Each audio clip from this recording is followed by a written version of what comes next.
Hello friends, my name is Khan and once again welcome back to my YouTube channel Karim classes. दोस्तों, आज के इस video में हम डिस्कस करेंगे क्लास 12th की फ्लेमिंगो बुक की एक बहुत ही प्यारी सी कविता है कीपिंग क्वाइट, उस पोम की डिटेल समरी और साथ ही साथ इस पोम से रिलेटेड इंपॉर्टेंट क्वेश्चन आज के इस वीडियो में मैं आपको बताने वाला हूं। और दोस्तों, मैं आपको रिकमेंड करना चाहूँगा आज की इस वीडियो में जो भी समरी और इंपॉर्टेंट क्वेश्चन मैं आपको बताने वाला हूँ, इन्हें आप अपनी नोटबुक में अच्छी तरीके से नोट कर लीजिएगा और याद कर लीजिएगा। मैं पूरी यकीन और दावे के साथ कह सकता हूँ, अगर एग्जाम में इस चैप्टर से रिलेटेड कोई भी क्वेश्चन पूछा जाएगा तो आज की इस वीडियो के बेस पर ईजिली आप अपना आंसर कर पाएंगे। तो चलिए बिना देरी के शुरू करते हैं आज की इस वीडियो को और समझते हैं कि इस पोम की समरी क्या है और वो कौन से इंपॉर्टेंट क्वेश्चन हैं जो आपको याद करने हैं। ठीक है, अब जैसा कि स्क्रीन पर आप देख पा रहे हैं, हमारी पोम का नाम है कीपिंग क्वाइट। अब इसकी समरी क्या है देख लेते हैं।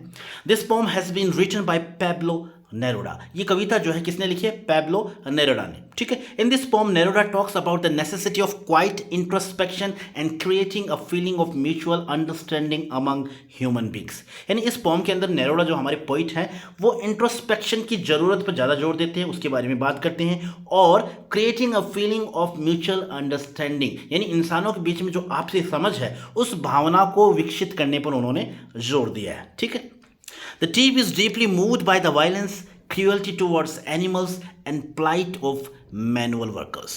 यानी इस कविता के अंदर जो हमारी कवि हैं, जो हमारे पोइट हैं, वो काफ़ी आहत है। एक तो हिंसा से, एक जानवरों के प्रति जो निर्दयतापूर्वक एक्टिविटी की जाती है उन्हें परेशान किया जाता है इस बात से, और दूसरा जो मैनुअल वर्कर्स हैं उनकी दयनीय स्थिति को देखकर जो हमारे पोइट हैं वो काफ़ी आहत हैं। ठीक है, the poet suggest that we all should suspend our activities for some time till he counts 12 and keep quiet. और इस पोम में जैसा कि बताया गया फर्स्ट स्टैंजा में पोइट कहता है, वो सुझाव देता है कि हमें हमारी सभी तरह की एक्टिविटी को कुछ पल के लिए हमें रोक देना चाहिए, स्थिर कर देना चाहिए, हमें आत्मचिंतन करना चाहिए। कब तक? जब मैं 12 तक गिनूंगा और हम सब शांत हो जाएंगे और फिर हम कुछ पल के लिए क्या करेंगे? आत्मचिंतन करेंगे, अपने आप के बारे में सोचेंगे, हम जो एक्टिविटीज़ कर रहे हैं उनके बारे में हम चिंतन करेंगे, सेल्फ एनालिसिस करेंगे। ठीक है, अब आगे क्या कहता है poet?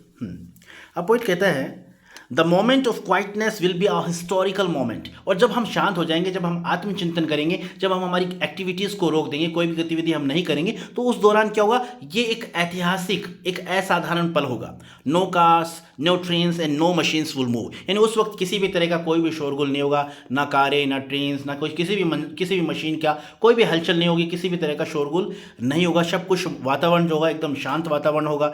People will forget there differences. और जब हम शांत होकर आत्मचिंतन करेंगे तो हम हमारे बीच में यानी इंसानों के बीच में जो मनमुटाव है, जो आपसी भेदभाव है, जो हीन भावना है, वो खत्म हो जाएगी। हम हमारे भेदों को, हमारे मन भेदों को, मत भेदों को हम भुला पाएंगे। The poet wants the fisherman would not kill the whales. और इसी बात में भी पोइट एग्जाम्पल भी देता है। वो कहता है कि जो फिशर मछुआरे जो हैं वो समुद्र के किनारे, समुद्र में जाकर मछलियाँ पकड़ते हैं, व्हेल मछलियाँ पकड़ते हैं, उनको मारते हैं। तो जब हम आत्मचिंतन करेंगे तो फिर मछुआरे जो हैं वो भी ये काम नहीं करेंगे। The salt gatherer will stop their work and get time to look at their bleeding hands. और जो साल्ट गैदरर हैं, जो नमक इकट्ठा करते हैं समुद्र के किनारे, वो भी अपना काम रोकेंगे और फिर वो भी आत्मचिंतन करेंगे। यानी वो जाने अनजाने में अपने आप को नुकसान पहुंचा पा रहे हैं, तो अगर वो समय निकाल कर आत्मचिंतन करेंगे तो वो भी सोच पाएंगे, अपने बारे में विचार कर पाएंगे कि क्या एक्टिविटी वो कर रहे हैं। ठीक है, तो इस तरीके से किसी को नुकसान पहुंचाना या खुद को नुकसान पहुंचाना, ये सभी जब हम एक्टिविटीज बंद कर देंगे, कुछ पल के लिए आत्मचिंतन करेंगे, तो ना तो हम किसी और को नुकसान पहुंचा पाएंगे और ना ही अपने आप को नुकसान पहुंचा पाएंगे। The poet makes it clear that he doesn't advocate total inactivity. अब आगे पोइट इस बात को भी क्लियर करता है कि मैं ये नहीं कह रहा कि आप पूरी तरीके से निष्क्रिय हो जाएं, पूरी तरीके से इनएक्टिव हो जाएं, क्योंकि इनएक्टिविटी का मतलब ही होता है मृत्यु। तो ऐसा नहीं कह रहा कि पोइट आप पूरी तरीके से निष्क्रिय हो जाएं। According to him action is the indicator of life and inaction means death. यानी पोइट कहता है, कवि के अनुसार, एक्शन जो है वो जीवन का प्रमाण है और इनएक्शन यानी निष्क्रियता जो है वो मृत्यु का प्रमाण है। He only wants to put an end to violence. यानी पोइट का जो मकसद है, मेन मकसद यही है कि जब हम स्थिर होंगे, आत्मचिंतन करेंगे, तो इसके पीछे पोइट का मकसद यही है कि हिंसा को कम किया जाए, हिंसा को खत्म किया जाए। ये उनका मेन मकसद है। ठीक है, he says that if people can spare some time to rise above the race of power and wealth, they will gain a lot. Point कहता है कि अगर लोग, यानी भाग दौड़ वाली जिंदगी है, हम ताकत, पावर के पीछे, धन के पीछे भाग रहे हैं, तो इस रेस से अगर हम ऊपर उठकर कुछ सोचेंगे, आत्मचिंतन करेंगे, तो हमें इसके बजाय बहुत कुछ मिलेगा हमें। ठीक है ना, क्योंकि हर इंसान भाग दौड़ में लगा हुआ है, पावर के चक्कर में लगा हुआ है, वेल्थ के चक्कर में लगा हुआ है। तो इन चीज़ों से ऊपर उठकर अगर हम आत्मचिंतन करते हैं तो यकीनन हम इससे भी बहुत ज़्यादा प्राप्त कर पाएंगे। अब आगे देखते हैं, देख लेते हैं।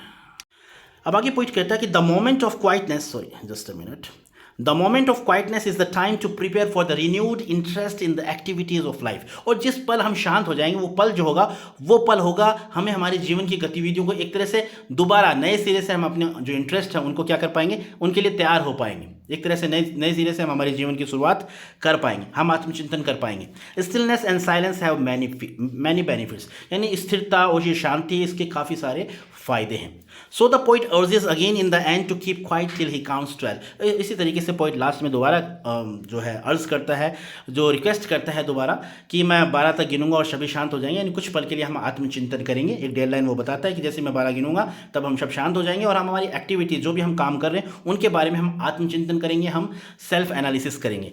थर्स this poem gives a message of universal brotherhood and peace. इस प्रकार से ये कविता जो मैसेज देती है वो ये एक तरह से सार्वभौमिक भाईचारा और शांति का मैसेज देती है। It urges to stop all sorts of aggressions, और एक तरह से जो हमारी हीन भावनाएं हैं एक दूसरे को लेकर, जो हमारे मन भेद है, मतभेद है, इन चीज़ों को समाप्त करने पर इस कविता के अंदर जोर दिया गया। ठीक है, तो ये प्यारी सी छोटी सी समरी थी, बहुत ही आसान भाषा में मैंने आपको समझाने का प्रयास किया है। उम्मीद करता हूँ आपको ये समरी अच्छी तरीके से समझ में आ गई होगी। बस मैं आपको रिकमेंड करूँगा कि समरी को आप अपनी नोटबुक में लिख लीजिएगा, नोट कर लीजिएगा और अच्छी तरीके से याद कर लीजिएगा। अब बात करते हैं इंपॉर्टेंट क्वेश्चन की। तो 4 इंपॉर्टेंट क्वेश्चन है इस चैप्टर, इस फॉर्म से, वो आप अच्छी तरीके से याद कर लीजिएगा। और मैं दावे के साथ कहता हूँ अगर एग्जाम में इस फॉर्म से रिलेटेड कोई भी क्वेश्चन पूछा जाता है तो आज के इस वीडियो के बेस पर इजीली आप उनका आंसर कर पाएंगे। हमारा पहला क्वेश्चन है, what will counting up to 12 and keeping still help us achieve. यानी 12 तक गिनना और 12 तक गिनना, जो what will counting up to 12 and keeping still help us achieve, यानी 12 तक गिनने से हमें क्या प्राप्त होगा। यहाँ पर एक तरह से क्वेश्चन का मतलब ये है, तो इसका आंसर इस तरीके से आप लिख सकते हैं, counting up to 12 and keeping still will give us moment of peace. यानी एक तरह से जैसे पॉइंट ने स्टार्टिंग में कहा कि मैं 12 तक गिनूंगा तो हम सब शांत हो जाएंगे, तो जब हम शांत हो जाएंगे, हम जो भी एक्टिविटीज़ कर रहे हैं उसे रोक देंगे, तो एक तरह से हमें शांति का पल मिलेगा। कुछ पल के लिए हम शांत रह पाएंगे, कुछ पल के लिए हम हमारे बारे में आत्मचिंतन कर पाएंगे, सेल्फ एनालिसिस कर पाएंगे।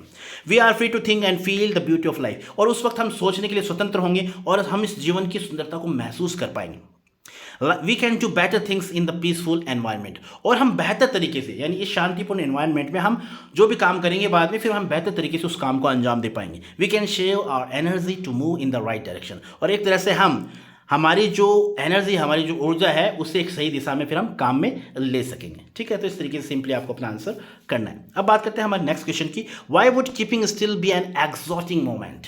यानी शांत रहना एक असाधारण पल क्यों है, तो इसके बारे में सिंपली आंसर इस तरीके से करेंगे आप, keeping still would be an exotic moment because all human activities will stop. यानी शांत रहना एक एक्सोटिक मोमेंट होगा, एक असाधारण पल होगा, क्योंकि सारे जितने भी मनुष्य हैं वो गतिविधि रोक देंगे, एकदम शांत हो जाएंगे, रुक जाएंगे। There would be no hectic activities of man and machinery, और उस वक्त किसी भी तरह की कोई भी गतिविधि नहीं होगी, ना तो मनुष्य के द्वारा और ना ही मशीनों के द्वारा। तो इस तरीके से जब चारों तरफ शांति ही शांति होगी तो वो एक असाधारण पल होगा। ठीक है, अगला क्वेश्चन बहुत ही इंपॉर्टेंट है, वो है what can earth teach us. यानी पृथ्वी जो है हमें क्या शिक्षा देती है, तो सिंपली इसका आंसर इस तरीके से करना है, the earth teaches us to be silent as it seems dead in autumn but it becomes full of life in spring.